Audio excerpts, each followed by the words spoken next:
riposte américaine se prépare. Le Pakistan a mis son armée en état d'alerte alors qu'Islamabad tente de persuader Kaboul de leur livrer Ben Laden. Le monde économique attend fébrilement la réouverture de Wall Street cet après-midi. Les craintes de voir la bourse chuter sont nombreuses. En Suisse, les événements américains seront au centre des discussions des parlementaires fédéraux réunis sous la coupole dès aujourd'hui.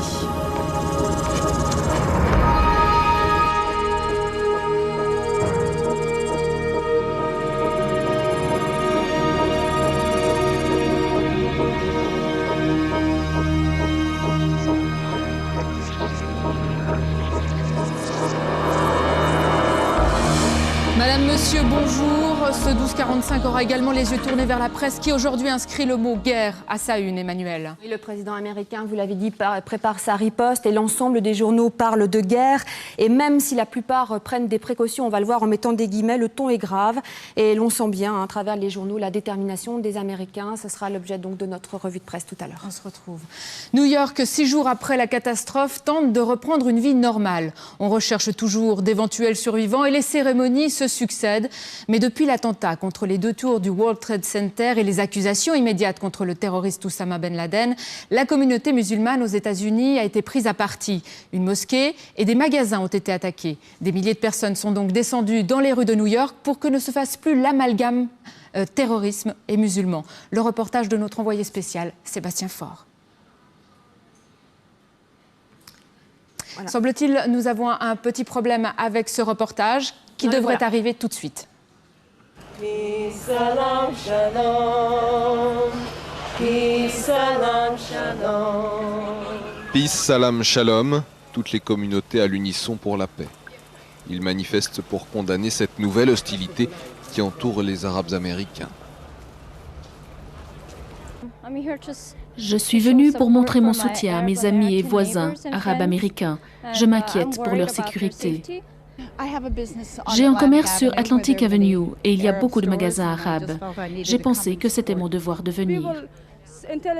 Les gens intelligents comprennent que ça n'a rien à voir avec le fait d'être arabe ou musulman. C'est du terrorisme. New York, pourtant très multiethnique, a connu à son tour des agressions anti-arabes. Comme durant la guerre du Golfe, la communauté est victime d'amalgame. Nous ressentons trop d'hostilité et c'est pour ça que nous sommes là, pour montrer que nous sommes des Américains vivant en Amérique, dans un pays magnifique dans lequel nous ne voulons pas de terrorisme. Tout va très vite. J'ai l'impression que l'on oublie qu'il ne s'agit que de soupçons et on interprète cette réaction contre la communauté arabe comme s'il y avait des preuves. Le gouvernement devrait faire attention à ce qu'il dit, à ce qu'il fait. Il ne devrait pas seulement penser à la vengeance, mais faire en sorte que cela ne se reproduise jamais. Le cortège s'arrête face au sud de Manhattan, là où se trouvaient les 2 tours du World Trade Center. Dans la foule, beaucoup pensent que le drame peut resserrer les liens. J'ai d'abord ressenti une agressivité, mais depuis ça a changé. Le sens de la communauté reprend le dessus, car chacun sait que ce qui les touche nous touche aussi. Il faut que les gens de toutes les soi-disant nationalités manifestent leur solidarité antiraciste dans un moment pareil. J'ai ressenti quelque chose de tout à fait nouveau dans cette ville, un sentiment de confraternité. Et même entre les différentes cultures qui existent ici, une sorte de lien qui s'est créé. Un sursaut pour éviter que les terroristes ne détruisent aussi la cohabitation entre communautés. Beaucoup d'émotions dans ce reportage. Sébastien Faure, bonjour. Nous vous retrouvons à New York. Vous êtes donc à l'aube de ce 6e jour. Et comment la vie peut-elle reprendre son cours ce matin ? Oui, ici à New York, il est un peu moins de 7 h du matin et avec cette nouvelle semaine qui commence, la vie s'installe un peu davantage. La journée qui commence ressemblera à celle d'avant, pourrait-on dire. Il y a d'abord la bourse de Wall Street qui ouvrira ses portes tout à l'heure après la plus longue parenthèse de son histoire depuis 80 ans. Mais il y a aussi les écoles de Manhattan qui sont nombreuses à rouvrir aujourd'hui et dans le cas de des écoles qui se trouvent au sud. Les élèves sont transférés vers d'autres sites et tous les enseignants ont reçu l'instruction d'être à l'heure à leur poste ce matin. On sait aussi que beaucoup de travailleurs new-yorkais retournent travailler aujourd'hui. On annonce de gros embouteillages dans la ville. Enfin, alors que les fumées se propagent toujours au-dessus de New York, les fumées qui émanent du site du World Trade Center, les volontaires sont appelés à rentrer chez eux. C'est désormais place aux professionnels pour dégager les décombres. Et Wall Street, vous l'avez dit tout à l'heure, va ouvrir ses portes. On en parle beaucoup. Comment cela va-t-il se passer ? Alors ça commencera dans un peu moins de 3 heures maintenant, à 9h33 heure locale. Pourquoi 9h33 ? Parce qu'il y aura d'abord 1 minute de silence, puis le chant du God Bless America. Enfin, ce seront des représentants de la police et des pompiers qui sonneront la cloche. Vous savez que ces professions ont payé un très lourd tribut à la catastrophe de mardi. Les courtiers sont aussi très nombreux endeuillés. Beaucoup de collègues manqueront à l'appel ce matin.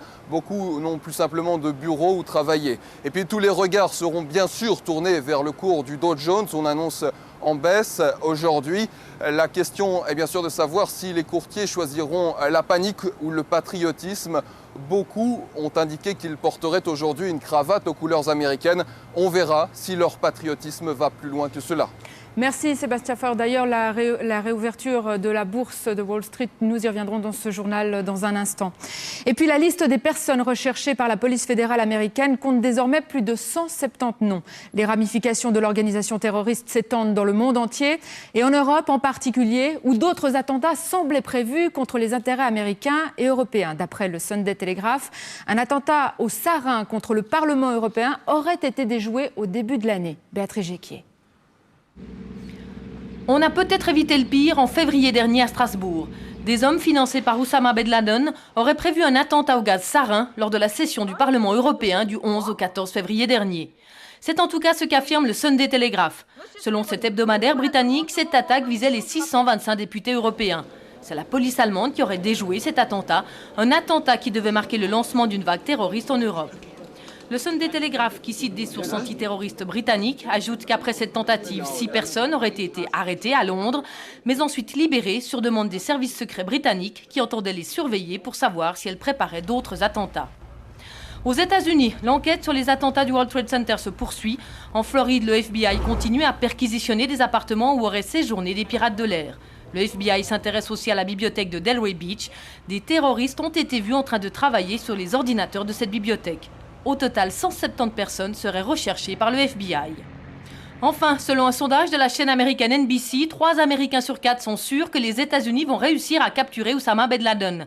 Mais 80% des personnes interrogées estiment que Washington doit être absolument sûr de la culpabilité du milliardaire saoudien avant d'intervenir. Et puis pendant ce temps, la tension monte au Moyen-Orient. Des dizaines de milliers d'Afghans quittent actuellement les grandes villes du pays, dont la capitale Kaboul et Kandahar au sud, pour se réfugier à la campagne. Le HCR annonce que la capitale est à moitié vide et qu'une partie de la population tente de gagner les frontières du pays. Le Haut Commissariat aux réfugiés a renforcé son personnel en Iran, au Pakistan et au Tadjikistan. Mais l'Iran et le Pakistan ont déjà annoncé la fermeture de leurs frontières pour limiter l'afflux des réfugiés. Oui, les fermetures de leurs frontières. Et puis on vient d'apprendre également que les talibans ont fermé aujourd'hui l'espace aérien afghan. Ils avaient déjà menacé de le faire il y a 2 semaines si les Nations Unies ne levaient pas les sanctions contre la compagnie aérienne afghane. Donc aujourd'hui c'est fait. Ils viennent de fermer l'espace aérien. Et puis une délégation pakistanaise tente depuis tôt ce matin de convaincre le régime des talibans d'extrader Oussama Ben Laden vers les États-Unis, et cela afin d'éviter une attaque américaine en Afghanistan. Aucune date butoir n'est avancée, mais une frappe pourrait survenir déjà cette semaine. Françoise Weilemer. C'est donc ce matin qu'une délégation pakistanaise conduite par le directeur adjoint des services secrets est arrivée en Afghanistan. Officiellement, elle doit remettre un message au chef spirituel des talibans, Mullah Omar, un message qui demande l'extradition d'Oussama Ben Laden, premier suspect dans les attentats aux États-Unis.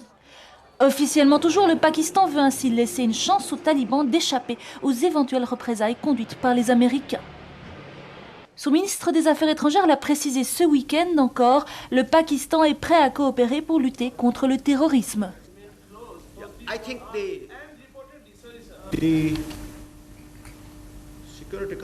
Le Conseil de sécurité et le cabinet du Pakistan se sont mis d'accord pour apporter un soutien total à la communauté internationale pour combattre le terrorisme international. Dans les faits, cependant, la situation est beaucoup moins claire qu'il n'y paraît. Tout d'abord parce que le Pakistan doit ménager son opinion publique.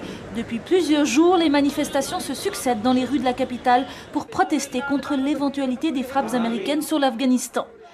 Ensuite, parce que les talibans sont largement l'émanation des services de renseignement pakistanais et que les lâcher aujourd'hui pourrait très rapidement provoquer des très graves troubles à l'intérieur du Pakistan cette fois.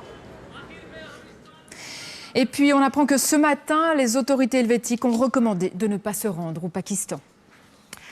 À l'heure des recueillements et des cérémonies religieuses à New York et Washington, la Suisse tente toujours de se renseigner sur ses ressortissants. On parlait la semaine dernière de 150 Suisses disparus. On ne savait pas s'ils étaient morts ou vivants. Alors Anne Marvalder, vous êtes à Berne. Est-ce qu'aujourd'hui on a des nouvelles à Berne de ces ressortissants suisses ?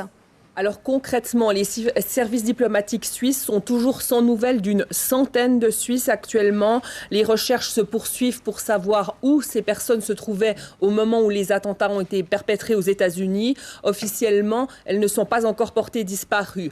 Par ailleurs, sur les 6 personnes, les 6 Suisses qui se trouvaient à l'intérieur des tours du World Trade Center au moment de l'attentat à New York, une a donné de ses nouvelles entre hier et aujourd'hui. En revanche, pour les 5 autres, on craint maintenant le pire. Enfin, rappelons le décès des 2 Suisses qui se trouvaient à bord d'un des appareils qui s'est abîmé contre les tours du World Trade Center. Alors Anne, c'est aujourd'hui la rentrée parlementaire à Berne, c'est la session d'automne qui commence tout à l'heure à 14h30. Est-ce que ce sera une session comme les autres? On imagine que non avec ce qui se passe. Oui, vous le dites bien, on imagine que non. Forcément, l'ombre des attentats perpétrés aux États-Unis va planer sur plusieurs débats, à commencer demain par celui que le Conseil national consacrera à l'adhésion de la Suisse aux Nations Unies. L'occasion sans doute de s'interroger sur une notion comme la neutralité dans ces nouveaux conflits. Est-ce qu'elle est encore tenable? Est-ce qu'elle est encore fondée? Et puis d'un autre côté, on verra sans doute les adversaires d'une adhésion qui diront que la Suisse doit veiller à ne pas entrer dans un engrenage qui, de l'adhésion de la Suisse à l'ONU, pourrait la mener à adhérer à l'OTAN et donc à prendre part à des conflits. Il y aura ensuite aussi le débat sur le programme d'armement pour l'an prochain, avec sans doute des interrogations sur la nécessité d'acheter par exemple des chars de dépannage ou même des munitions intelligentes, alors qu'avec les événements, on est aujourd'hui à milieu d'une guerre au sens classique du terme. Et puis, il y aura sans doute d'ici demain des demandes de débat urgents. Ainsi, les radicaux souhaiteraient que le Parlement procède à une analyse de la situation à la lumière de ce qui s'est passé la semaine dernière. Enfin, je dirais sur un plan un peu plus émotionnel, tout à l'heure, face à l'ampleur de la catastrophe, le premier citoyen du pays, Peter Hess, fera une déclaration en ouverture de la session, déclaration qui sera suivie par 1 minute de silence à la mémoire des victimes de la catastrophe. Merci Yann. Sur le plan économique, Sébastien Faure vous l'a dit tout à l'heure, tous les regards sont tournés vers Wall Street. La bourse de New York rouvre cet après-midi après une semaine de fermeture. Depuis les attentats, les marchés financiers étaient fermés. On n'avait pas vu une fermeture pareille depuis bien longtemps, depuis au moins la Grande Dépression. Et cette réouverture sera marquée par 1 minute de silence, on l'a dit, en hommage aux victimes. 1 minute de silence juste avant donc la reprise des cotations, comme si c'était un symbole de retour pour un retour rapide à la normale. Alors, tous les financiers du monde entier se croisent les doigts.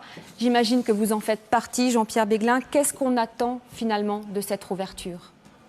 Bien, mettons que cette ouverture suscite beaucoup de craintes pour la raison suivante, c'est que le fait que le marché se soit arrêté de travailler pendant aussi longtemps, on peut penser que l'évaluation des titres sera beaucoup plus basse et si vous voulez que vous ayez une perte très sévère en bourse. Alors ceci est évidemment important en elle-même, c'est aussi important pour 2 raisons. D'une part, on craint que la baisse de la bourse, si elle se produisait, entraîne encore plus une baisse de la consommation en Amérique et vous savez que l'économie américaine va déjà mal et que les événements récents risquent de baisser le goût des consommateurs pour un certain nombre de biens, comme le tourisme. Et puis deuxièmement, vraisemblablement, si nous avons une catastrophe bancaire, cela ajoutera au pessimisme ambiant. Alors, dans ces conditions-là, on voit pourquoi on a peur. De l'autre côté, peut-être que la raison l'emportera. Alors, on le sait déjà que Wall Street va rouvrir à la baisse. Il y avait déjà une crise avant le 11 septembre, donc on s'attend à une baisse. Mais jusqu'où cette crise peut-elle aller? Est-ce qu'on peut s'attendre au pire? Bon, je ne pense pas en ce moment, pour l'instant, très difficile à dire. Tout simplement d'abord parce que, comme vous le savez, la reprise sera contrôlée. Les principaux négociateurs en bourse, et en particulier les grands brokers américains, ont décidé de lui donner de la liquidité. La Réserve fédérale y a mis des milliards et des milliards de dollars. On a suspendu certaines règles d'échange, comme le fait que les firmes ne peuvent pas racheter leurs propres titres sans l'annoncer aux autorités de surveillance. Si vous voulez, on a plus ou moins tout fait pour que la rentrée techniquement se déroule correctement. Bien sûr qu'elle est vraisemblablement plus basse que ce qu'elle était à la fermeture, mais si vous voulez, on veut éviter de le faire. Savoir si dans quelques jours, même tout se déroule bien aujourd'hui, nous aurons une évaluation plutôt négative de l'économie à l'avenir, ça c'est plus difficile à dire, ça dépend aussi de l'ensemble du développement politico-militaire. Alors quelle que soit l'ouverture tout à l'heure de Wall Street, quelles que soient les tendances quand même, la question que tout le monde se pose, c'est comment redonner confiance aux investisseurs. On le voit surtout dans l'aviation, tout simplement, ou même dans les assurances. On s'attend à ce que tout le monde vende et qu'il y ait une perte de confiance des investisseurs. Bien, je vous rappelle aussi qu'on peut imaginer, il y a un certain nombre de cours, un prix suffisamment bas, les cours redeviennent attractifs. Donc, si vous voulez, ce que l'on craint plutôt, c'est l'incertitude en face de quoi on est confronté, parce qu'on ne sait pas combien de temps la baisse des voyages arrivera. Les assurances sont confrontées au fait que les pertes sont mal estimées, et surtout qu'on ne sait pas quelle sera la réaction des gouvernements. Donc, redonner confiance, il y a le temps d'abord, et puis deuxièmement, il y aura un développement plutôt régulier des marchés et de l'économie, certainement. Merci Jean-Pierre Bléquin. Vous pourrez suivre tout à l'heure sur notre antenne à la rouverture de Wall Street. Nous prendrons l'antenne à 15h20 pour un flash spécial présenté par Darius Rochevin. Et puis, tant à New York qu'à Washington, les églises ne désemplissent pas. Des cérémonies religieuses et des scènes de recueillement s'improvisent un peu partout. Le deuil ne fait que commencer. Ariane Perret. C'est ici, en l'église Saint-Patrick, que s'est déroulée une cérémonie à la mémoire des victimes des attentats. De nombreuses personnes étaient venues célébrer dans ce lieu de culte, très visité toute l'année. Il est en effet situé sur la 5e avenue, au cœur de la ville.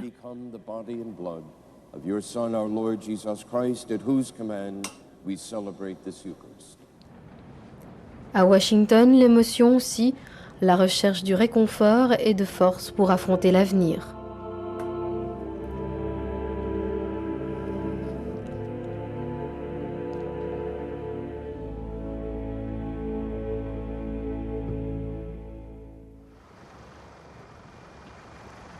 Près d'une semaine après la catastrophe, les Américains pansent leur plaie. Rien qu'à New York, la mort de 190 personnes ensevelies dans les décombres des tours jumelles a été confirmée. À Brooklyn, des musulmans américains ont manifesté pour la paix dans le monde. Ils craignent les amalgames. Ils sont venus dire que ces attentats sont le fait d'un petit nombre de terroristes extrémistes. Je suis là pour dire, je suis musulman, je suis là pour dire que nous sommes innocents, que nous sommes contre la violence. Hommage aux victimes, un défilé pour la vie, une manifestation contre le fanatisme. Voilà, c'est la fin de ce 12h45. Dans quelques minutes, ce sera le retour sur notre antenne de Zigzag Café, qui reviendra lui aussi sur les événements américains. Et puis juste avant de terminer, puisque nous en avons parlé au tout début de ce journal, c'est vrai que nous devons revenir sur la une de la presse, Emmanuel, où le mot guerre est inscrit en lettres grasses. Oui, après cette semaine folle, le monde se prépare à la guerre, et même si à la une de la plupart des journaux ce matin, on y met les guillemets nécessaires, les journaux sont unanimes et les mots sont là, écrits noir sur blanc. Conseil de guerre à Camp David pour la Tribune, on va le voir. Le monde se prépare à la longue guerre de George Bush pour l'OTAN, ou encore riposte en vue pour le Nouvelliste. Alors on se posait encore la question ce matin en séance de rédaction, ici à la télé, sur l'utilisation du mot guerre. Est-il excessif ou pas? Alors à la lecture des journaux, je crois que c'est clair. Washington, écrit le Nouvelliste, prépare sa riposte et a déclaré ce week-end la guerre au terrorisme. Pour Dick Cheney, le vice-président américain, ce sera même une guerre qui durera plusieurs années. Et puis de terminer brièvement par la une de Libération qu'on devrait voir. Toujours entre guillemets, on note toujours cette prudence. La riposte sera dévastatrice et prolongée. Un conflit toujours selon Libération qui ne sera pas seulement militaire, mais aussi économique, diplomatique et juridique. Merci Emmanuel. Et comme je vous le disais tout à l'heure, c'est donc la fin de ce 12-45. Et dans quelques minutes, Zigzag Café reviendra sur tous ces événements américains. Au revoir, à demain. Voilà, et l'info continue sur notre site tsr.ch avec minute par minute les événements aux États-Unis et en Afghanistan. Et puis n'oubliez pas donc notre flash spécial à 15h20 pour la réouverture de Wall Street 6 jours après le drame. Merci de votre fidélité. À demain.